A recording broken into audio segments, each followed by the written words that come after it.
베트남에 아파트 한 채를 사놓으면 그 임대 수익으로 겨울은 따뜻한 베트남에서 골프를 하며 보낼 수 있는 수익이 있지요. 그리고 그 아파트가 매년 6% 내지는 8%씩 가격을 올려주니 나중에 인플레이션도 해치가 되고 어느 날 갑자기 10년, 20년이 지나 보니까 그게 큰 자금이 되는 그런 경우도 생기겠죠.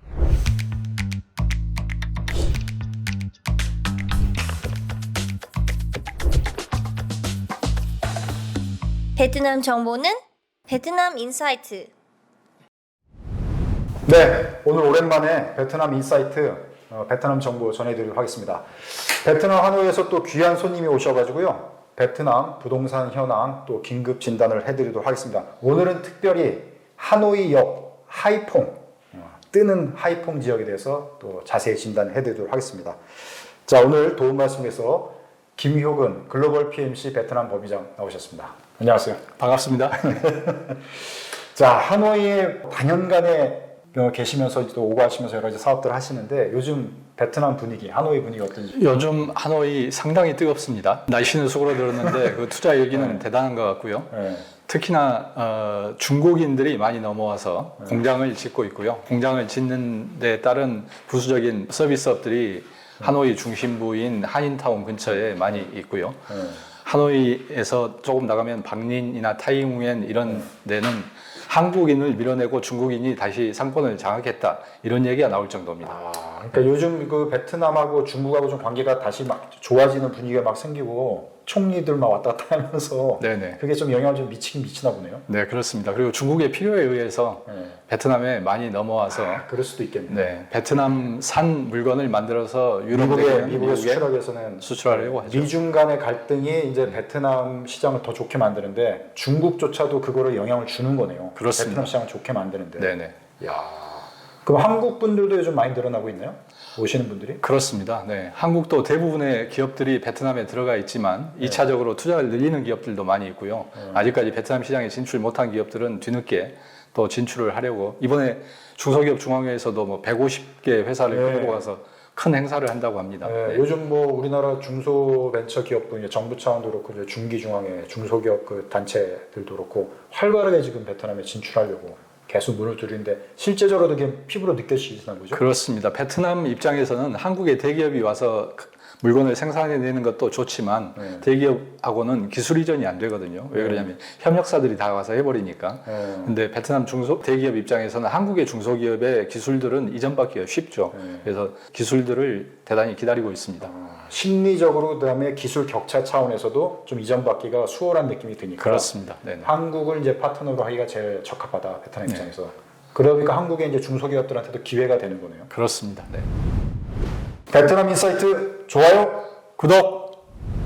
자, 그러면 현재 분위기는 뜨거워지고 있는 분위기면은 한인타운 그런 뭐 식당이나 이런 쪽도 전에는 막 장사 안 되신다고 막 그랬는데 요즘은 좀 많이 좋아지셨겠어요. 예, 많이 좋아졌고요. 예전에 보면 이렇게 넓게 쓰던 식당들을 나눠서 두 개가 들어가서 사업을 하는 경우가 되게 많아요. 그리고 패션 관련한 서비스업도 많이 생겼고요. 선물 가게, 뭐 이 업종이 다양화되고 있죠. 그래서 이제 예전에는 음식점 위주였다고 그러면 지금은 생필품, 물건, 선물 이런 것들을 사가는 사람들이 많아지는 본격적인 한 사이클이 완성된 느낌이 있습니다. 그러네. 이제 업종별로도 좀 다양화된 서비스 업종도 좀 구체적으로 들어가는 그런 업종들도 이제 길이 열리는 시장이 열리는 그런 거로 보면 되겠다. 네. 베트남 인사이트 좋아요, 구독. 하노이 부동산 시장이 지금 뭐 굉장히 불붙었다. 지난번에 저희가 이제 이 코너를 통해서 전해드렸는데 하노이 옆에 또 하이퐁이 있잖아요. 하이퐁도 요즘 뭐 부동산 시장이 괜찮다고. 네네. 근데 하이퐁이 관심 지역으로 일단 뭐 옛날부터 많이 거명은 됐지만 실제적으로 어디에 위치해 있고 왜 관심을 갖는지 그것부터 먼저 말씀을 해주시죠. 네네. 하이퐁은 베트남 3위의 도시고요. 인구가 한 200만 됩니다. 하노이에서 동쪽으로 바닷가에 있는 항구 도시인데 우리나라로 치면 인천을 생각하시면 될 것 같아요. 근데 이제 인천하고 다른 점은 이 하이퐁에는 공단들이 대규모로 들어가 있어서 우리나라 LG부터 시작해서 대만의 기업들, 전자전기를 위주로 한 기업들이 많이 들어가 있습니다. 그러니까 쉽게 얘기하면은 서울, 인천 같이 네네. 하노이 하이퐁을 생각하면 된다. 그렇죠. 네네. 그러니까 서울과 가장 인접해 있는 항구 도시가 인천. 그래서 인천이 막 엄청나게 관심을 받는 이제 도시인 이와 마찬가지로 하이퐁이 좀 그런 도시다. 맞습니다. 근데 특별히 하이퐁에는 유력 기업들이 공장들이 더 많이 들어가 있다. 네네. 어떻게 보면 인천보다도 더 그렇다고 볼 수가 있잖아요. 그렇습니다. 네. 베트남은 70% 이상의 GDP를 수출이 담당하는 것이어서 대부분 수출은 선박으로 이루어지거든요. 수출입이. 그래서 하이퐁을 이용할 수밖에 없어서 아예 공장 내지는 물류센터를 지어서 생산 거점으로 이용하려고 하죠. 그리고 주거 환경도 대단히 좋습니다.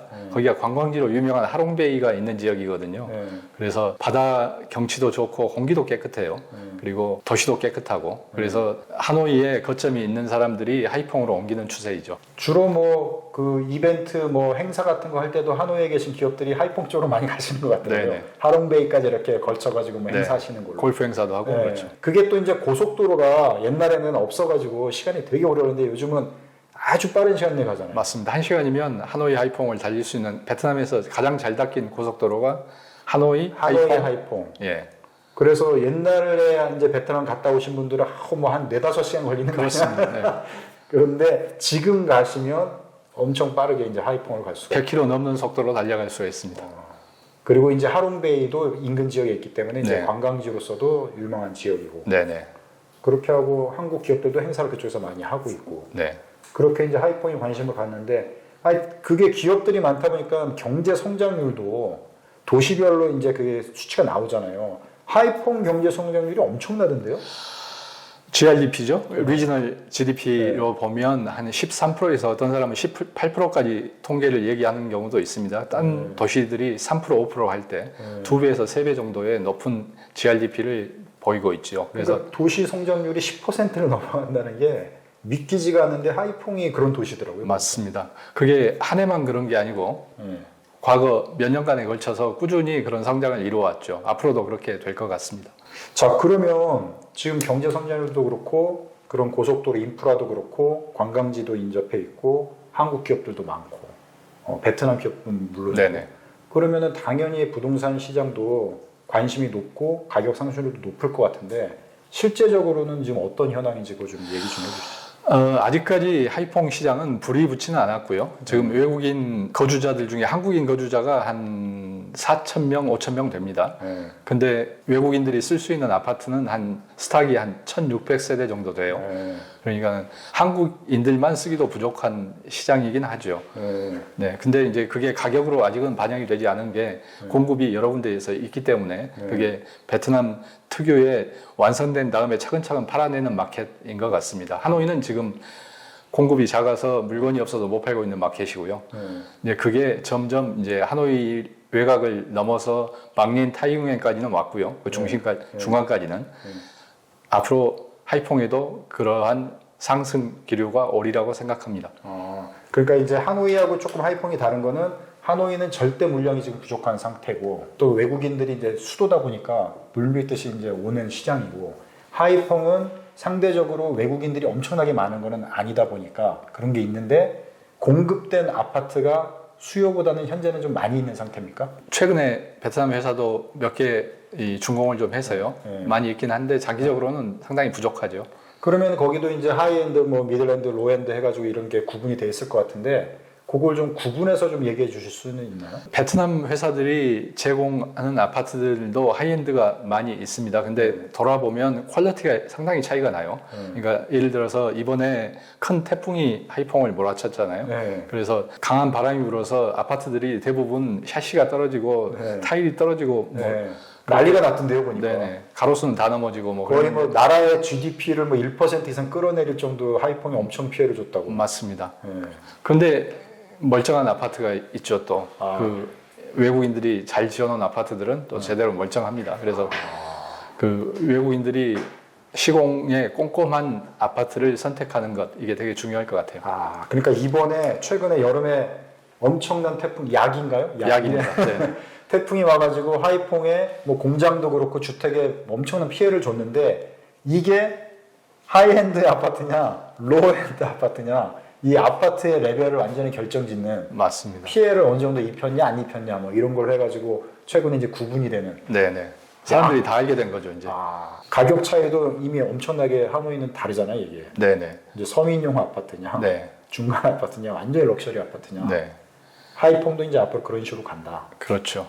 지금 이미 가 있지만 하여튼 하노이는 프리미엄이 상당히 더 많이 발생해서 2배 가까이 오른 아파트도 생기고 이렇게 할 정도고요. 하이퐁은 그렇지는 않지만 이제 앞으로 이제 수요 공급이 매치가 된 다음부터는 가격 상승이 예상이 됩니다. 네. 베트남 인사이트 좋아요, 구독. 자, 보통 이제 한국의 은퇴자들이나 또 정년퇴직을 앞두신 분들이 내가 이모작 어떻게 인생 이모작을 어떻게 할까 이렇게 생각을 하면은 베트남을 또 생각하시는 분들이 많거든요. 그런 차원에서 어떤 매력 포인트가 뭐가 있는지 또 말씀을 한번 해주시죠. 베트남은 저희 대한민국한테 행운의 나라라고 생각합니다. 그러니까 베트남이 있음으로써 우리나라가 노후화된 산업을 옮겨서 다시 재생할 수 있는 기회가 있었고, 또 베트남 민족이 한국인하고 너무 비슷합니다. 그래서 성향도 비슷하고 길도 비슷해서 서로 친해지는데 아무 문제가 없거든요. 네. 베이비 부머들이 한국에서 무슨 일을 또 다시 하려고 찾는 분들이 되게 많으신데, 베트남에 가시면 여러분들이 가지고 있었던 기능들이 베트남에서는 아주 환영을 받습니다. 거기에서는 아주 최첨단 기술이 되는 거고요. 여기에서 노후화된 기술들을 베트남에 전수를 하면서 세컨 라이프를 잘 유지를 하실 수가 있습니다.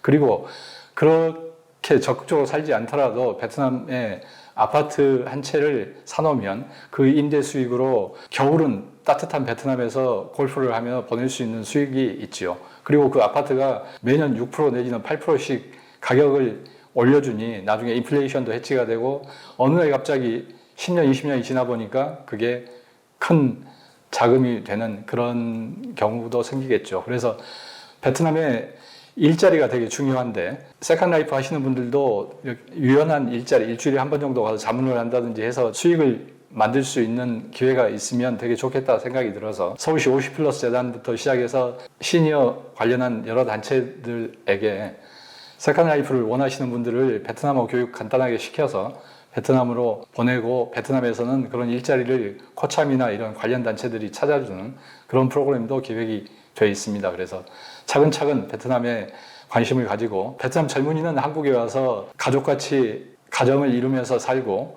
시니어들은 베트남에 가서 노후를 행복하게 보내는 그런 교류들이 이루어졌으면 하는 바람입니다.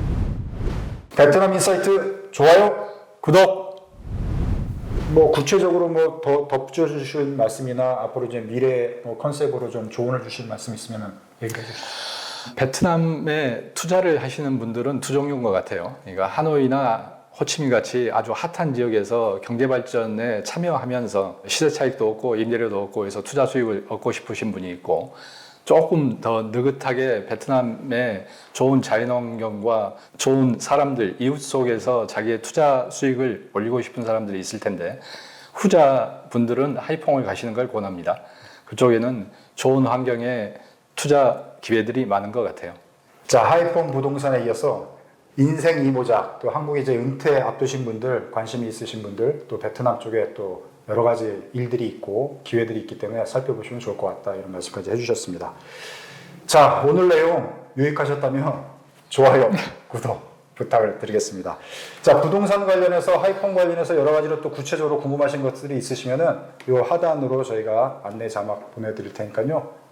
문의 주시면은 저희가 또 소소하게 전해드리고 또 관련 뉴스로도 지속적으로 전해드리도록 하겠습니다. 자, 오늘 긴급 진단으로 베트남 하노이 옆 하이퐁 부동산 시장 또 경제 현황에 대해서 진단이 되었습니다. 시청해 주셔서 고맙습니다.